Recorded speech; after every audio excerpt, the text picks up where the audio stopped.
নিয়ে এসতো ট্রান্সজেন্ডার, মনে মনে ভাবলে নারী পুরুষ, পুরুষটাকে নারী হয়ে যায়। এগুলো কিসের ভিত্তিতে হয়েছে? রাষ্ট্র ধর্ম নিরপেক্ষ, রাষ্ট্রের পাঠ্যপুস্তকে ধর্ম কেন থাকবে?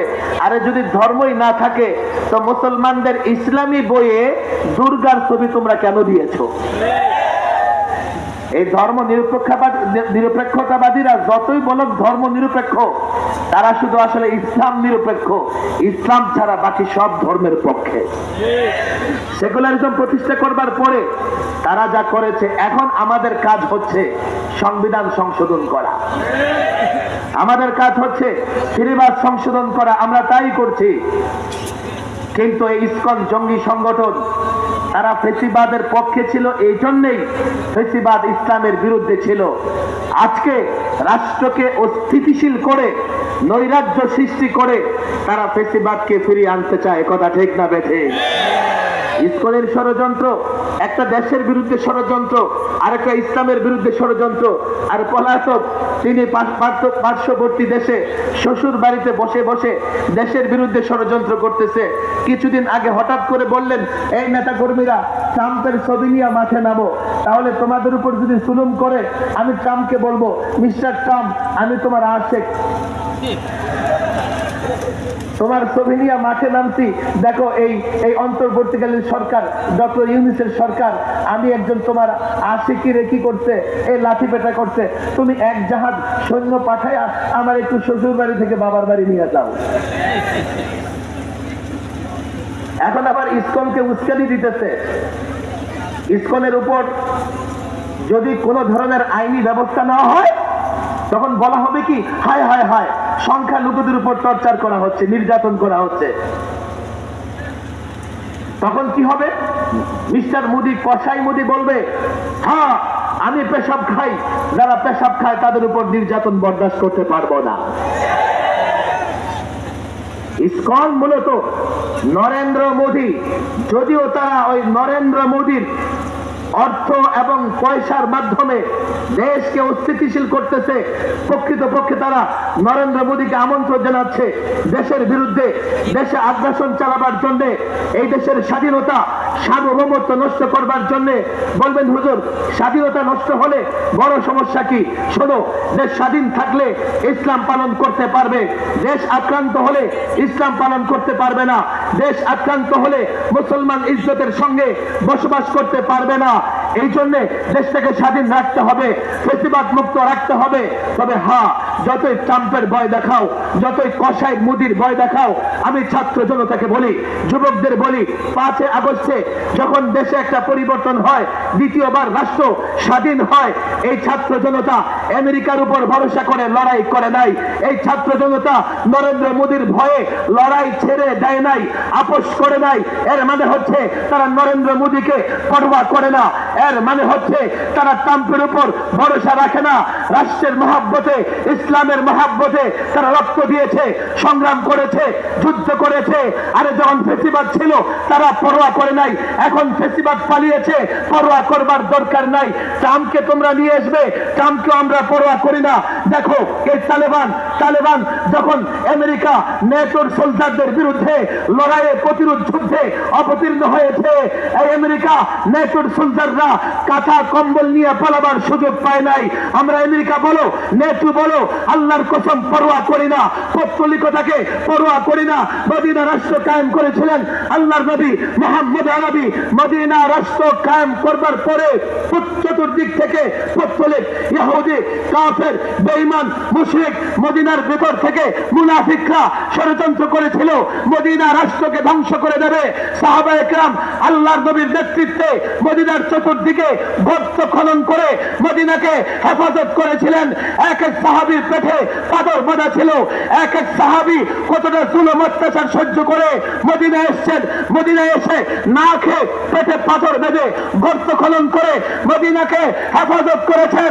আল্লাহর কসম করে বলি, সাদ্দাম হোক, মোদি হোক, এই বাংলাদেশ, এই ভূখণ্ড সাহাবী চেতনায় উজ্জীবিত হয়ে হেফাজত করব। মদিনা রাষ্ট্রকে ১৫০০ বছর পরে, ১৫০০ বছর আগে সাহাবায়ে কেরাম হেফাজত করেছিলেন। ১৫০০ বছর পরে সাহাবাদের নমুনা মাদারেসে কওমিয়ার ছাত্র শিক্ষক টুপির দাড়িওয়ালা মাদারেসে কওমিয়াকে যারা মহব্বত করে একটা হয়ে ঐক্যবদ্ধ হয়ে বাংলাদেশ হেফাজত করবে, তাহত পত্তলিক কাফের বেঈমান কারো কাছে মাথা নত করবে না।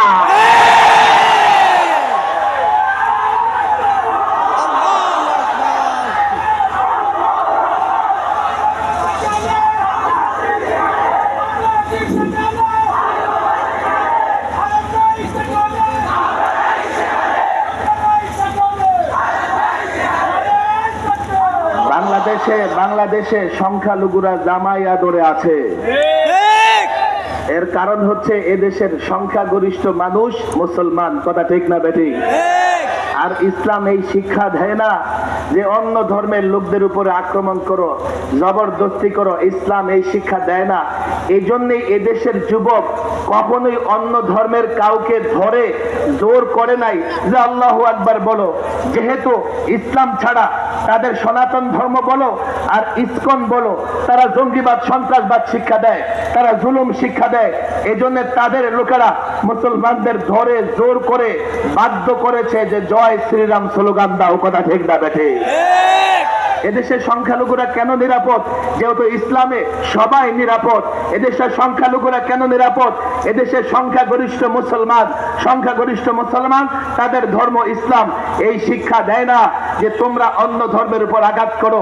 ইসলাম প্রচারিত হয়েছে তার সৌন্দর্য দিয়ে, ইসলাম প্রচারিত হয়েছে তার উদারতা দিয়ে, ইসলাম প্রচারিত হয়েছে বাস্তবতা দিয়ে।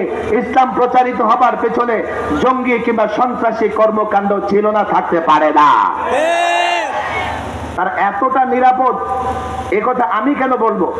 গত 16 বছরে দফায় দফায় ফেসিবাদী মন্ত্রীরা এ কথা বারবার বলেছে, বারবার তারা বলেছে যে এদেরকে এতটা দেওয়া হয়েছে, ভারতকে এতটা দেওয়া হয়েছে, সংখ্যালঘুদেরকে এতটা দেওয়া হয়েছে। ও তোমাদেরকে আসলে রাষ্ট্রের টাকায় দুধ কলা দিয়ে এতদিন সাপ পোষা হয়েছে। পরিষ্কার বলি, সন্ত্রাসীদের কোনো ধর্ম নাই। ইসকন কোন ধর্মে বিশ্বাসী আমি জানতে চাই না। রাষ্ট্রকে বলবো, প্রশাসনকে বলবো, এক একটা সন্ত্রাসী, এক একটা ইসকনের সদস্য, ইসকনকে নিষিদ্ধ করতে হবে। আর বাংলাদেশের ভূখণ্ডে যেখানেই সন্ত্রাসী গোষ্ঠীর এক একটা সদস্য থাকবে, তাদেরকে ধরে আদালতের মাধ্যমে ফাঁসি নিশ্চিত করতে হবে। আর না হয় যদি দেশকে অস্থিতিশীল করবার চেষ্টা করা হয়, দেশে নৈরাজ্য সৃষ্টি করার চেষ্টা করা হয়, আমরা হাত গুটিয়ে বসে থাকবো না, থাকতে পারবো না।